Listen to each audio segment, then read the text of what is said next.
Hey guys, Zomfox here, and today's time to do the third division standings predictions for the 2023 NFL season, and today we're going to be looking at the AFC South.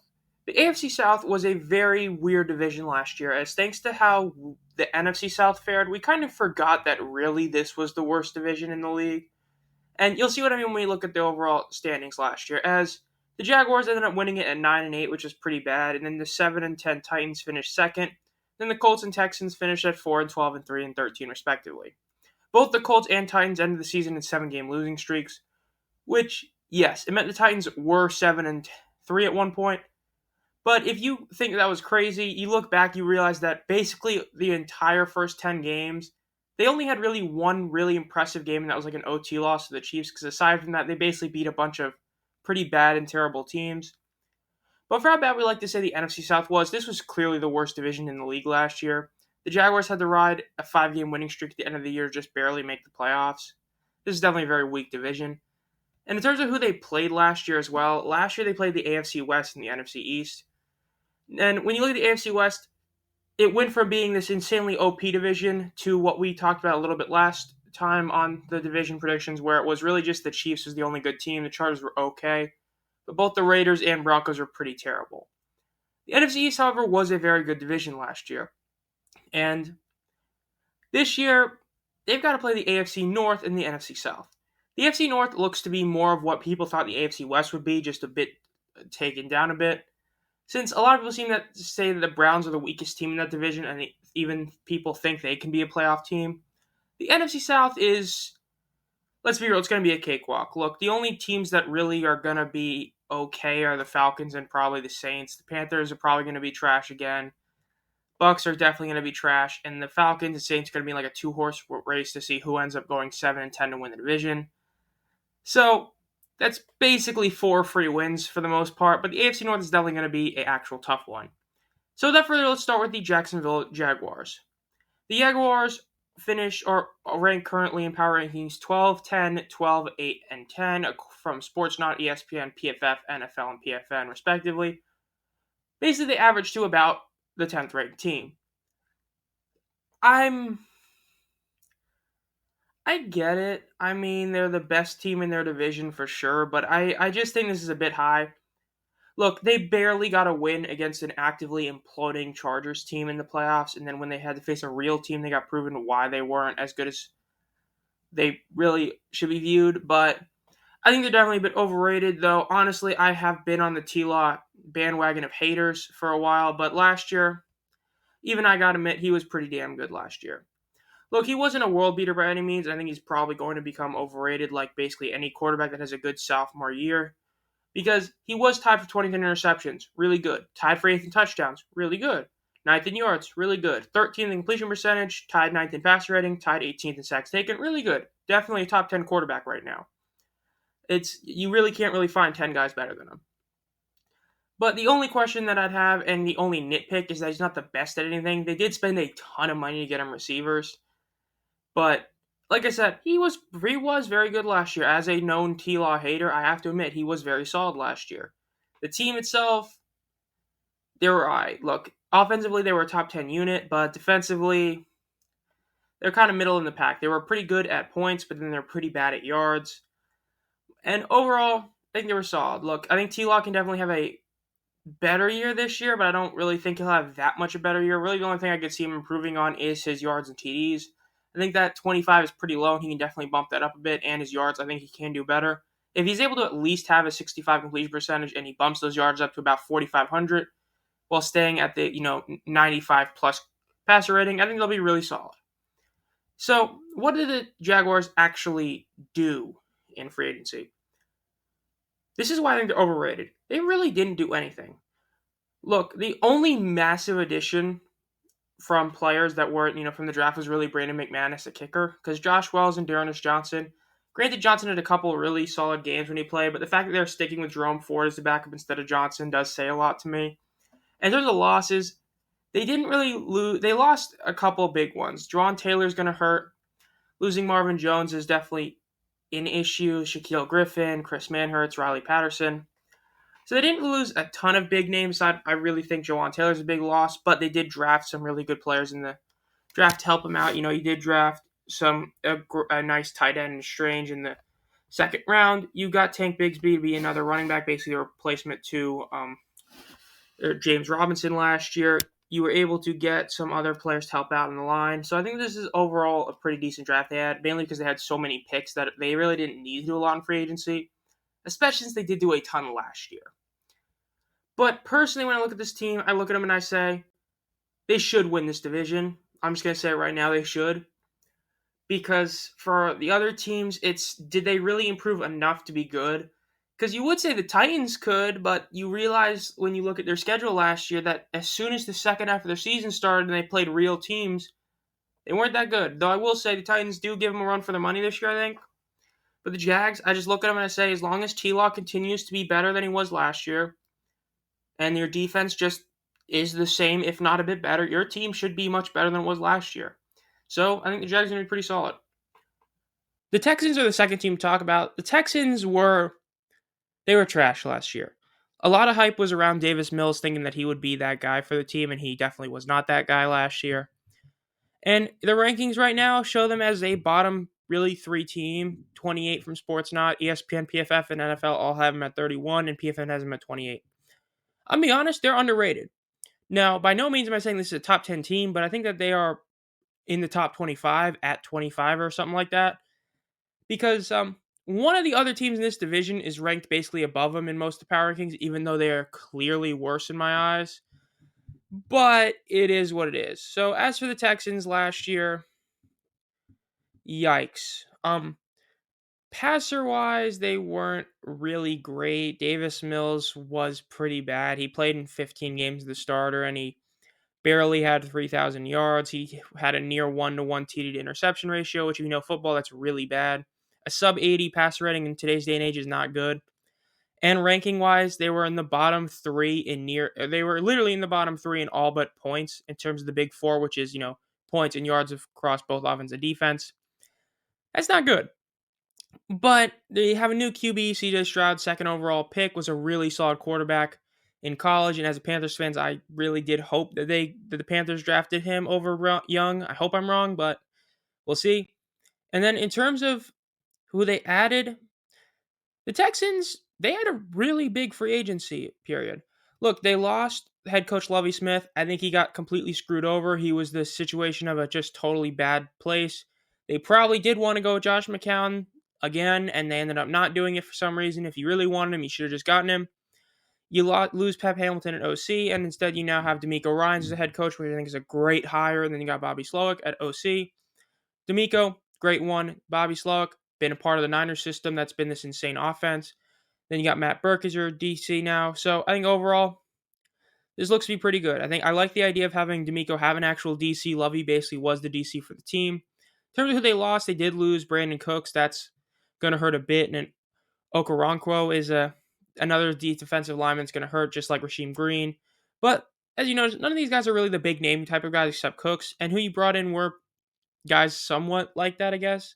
You bring in Robert Woods, who had a really bad year with the Titans, but definitely is still a solid receiver. Shaq Mason on the O-line, that's a great ad for a new young quarterback as well.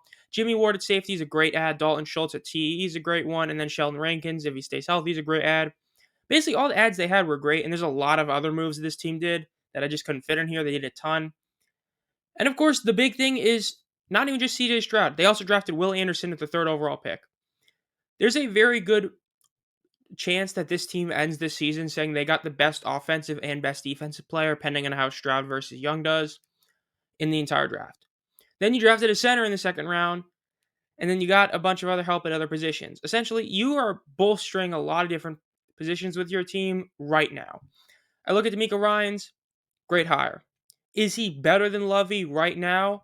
I don't really know for sure, but we'll find out. But I think that you get a really solid OC that probably is an upgrade. And like I said, you're now going to have a new young quarterback that has a lot of upside with a better offensive line, with a better receiving core. You're going to get the 2nd year out of Dameon Pierce. So I think that overall, when you look at this team, I think that they are better than what the power rankings and all those teams tell you. I don't think they're going to compete for a playoff spot, but they're going to show a lot of improvement over the last couple years. And instead of being that team that's going to pick in the top 3, they're going to be a team that picks in the top 10. Still a bad team, but not terrible. They're not going to be a bottom 5 team this year. I really don't think that. In fact, well, I take that back. I was going to say they're not even a bottom 5 team in the conference, but the AFC is just so top, just so stacked.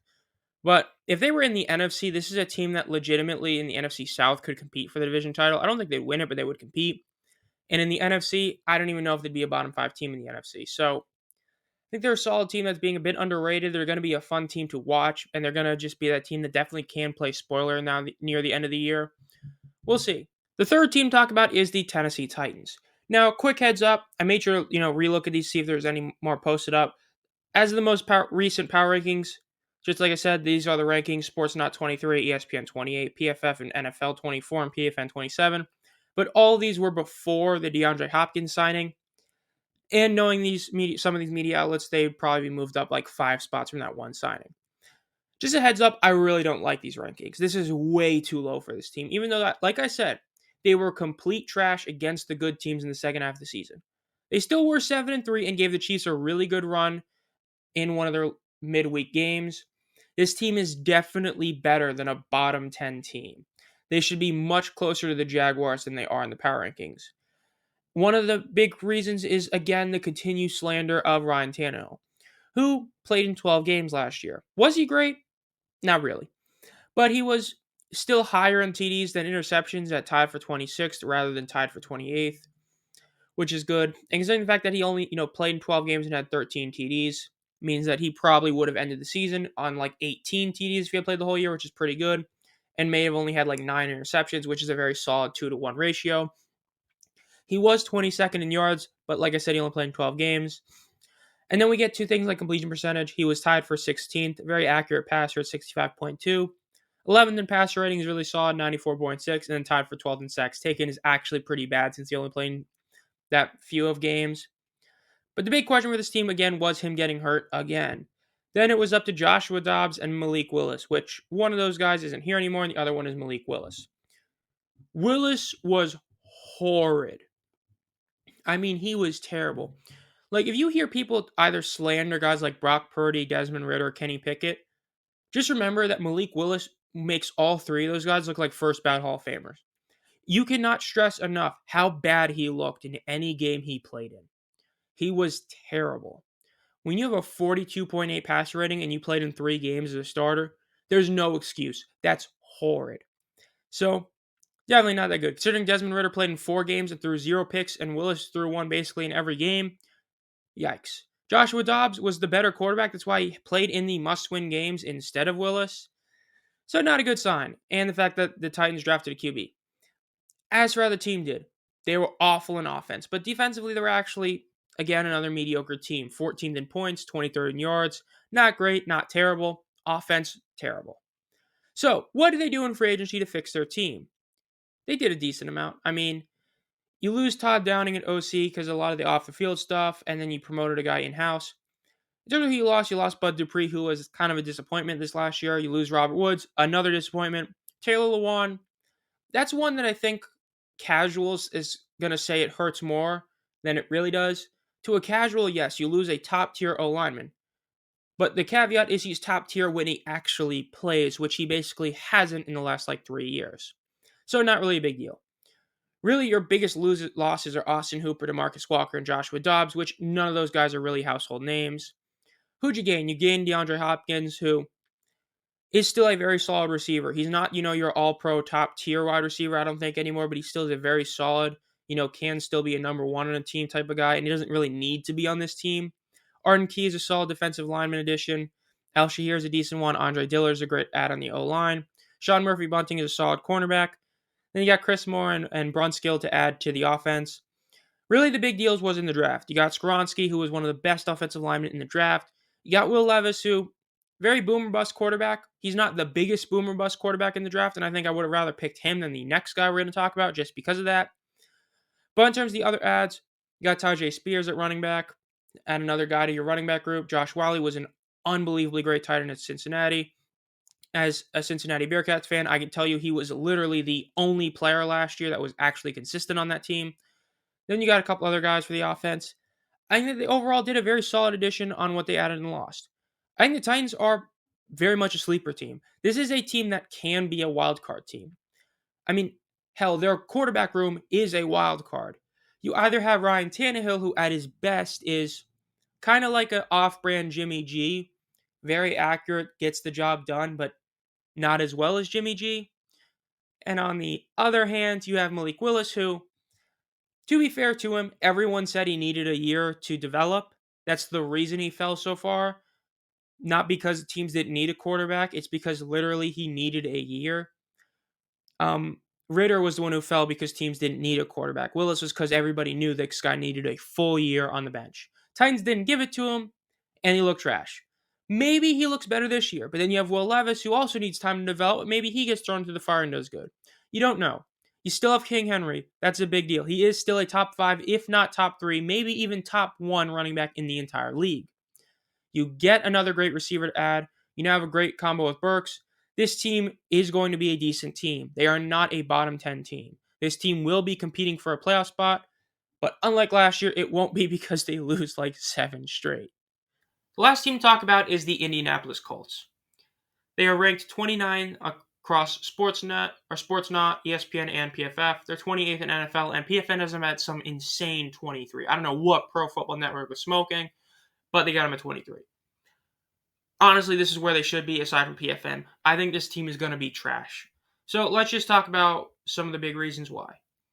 Last year, to be fair, they had the insanely great quarterback group of over-the-hill Matt Ryan, starter Nick Foles, and then a guy named Sam Ehlinger. Yeah, it wasn't as good as you thought. It went like terribly. Look, Matt Ryan was, it basically sums it up great. Saying nothing, that's basically what he did last year. You look at his completion percentage, you say, oh, he must have been pretty good, but then you see 13 interceptions, and you're like, oh, maybe never mind. Passer rating 83.9 is like as mid as you can get in today's day and age, and a 42.9 QBR isn't really great either. That's actually bad. So yeah, not great. Your team was great in yards on defense, or mediocre at 15, and aside from that, they were, again, bottom 5 basically everywhere. Now you have a guy who is maybe going to be the starter, is Anthony Richardson, who he's that type of quarterback that has basically done nothing to earn being picked in the first round at all, and got picked way too high. Considering that even I think Will Levis probably got picked too high, that says a lot about Anthony Richardson going 4th overall. So, what did they do, aside from getting that insanely weird pick? Well, you lose your head coach that you fired during the season to Frank Reich, which is, I really didn't get it. You never gave him really a good team to work with outside of, you never gave him a good quarterback. Unironically, his best quarterback he had to work with was either like Phillip Rivers in his last year, or, I'm not even joking, Carson Wentz. That's the best you gave him. Then you had Jeff Saturday become coach, and for about 1 week, everyone thought he was actually going to be a good coach, and then they completely choked against Minnesota. And then you lose your OC and your interim OC, since your OC got fired early in the season, and then Parks Frazier got fired. And your really only big losses were really Bobby Okereke, Paris Campbell, and Stephon Gilmore, which they all do hurt to various degrees. And then your additions, you had Shane Steichen, which is the better of the 2 ads from Philly. I really don't get why the Cardinals hired their DC. I don't get that. You get Jim Bob Cooter to be your OC, and they actually kept the DC, which I think tells a lot about how great their defensive coordinator must be. Then you get Samson Ebukam, which is a very solid ad. Matt Gay is a solid kicker. And the guy that I think that should be the day 1 starter is Gardner Minshew.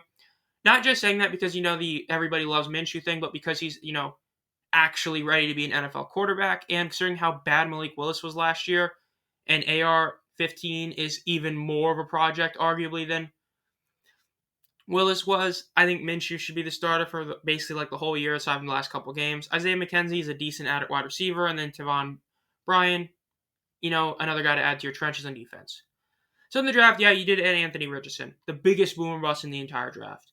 This guy had the same type of thing happen to him like Mitch Trubisky and Zach Wilson, and Trey Lance, where he basically went up draft boards for no reason at all, except for the, I guess because he can throw a football really far, and they said, yeah, that's a good enough reason.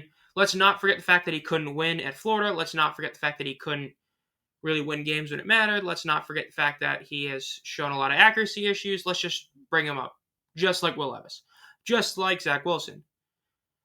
And so, yeah, you did draft a cornerback in the second round. That's going to help replace Stephon Gilmore, great add. Josh Downs is a solid wide receiver to add. And then, you add some other guys to different positions. You got a couple guys in the trenches for both offense and defense. Did get a running back later in the rounds, which, especially with the Jonathan Taylor situation going on right now, is a good thing you did. What do I think of the Colts? I think the Colts are going to suck. I really think this team is going to be competing with the Cardinals for the worst team in the league. I say competing because not even really. The Cardinals are just, if the Cardinals win like 4 games, that would be like one of the biggest upsets in NFL history. That's how bad that team looks. The Colts are nearly that bad.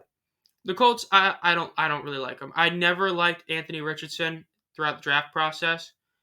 I always thought CJ and Bryce were far and away above him. I think that he is another product of the Josh Allen hype where we can make this guy with a big arm great. But considering the fact that even last year, Josh Allen showed a lot of signs that he still isn't ready to be that top tier guy, which is kind of a double-edged sword because it's saying that he looked pretty bad last year and was still a top 5 quarterback versus if he can fix those, he's going to be a top 3 quarterback.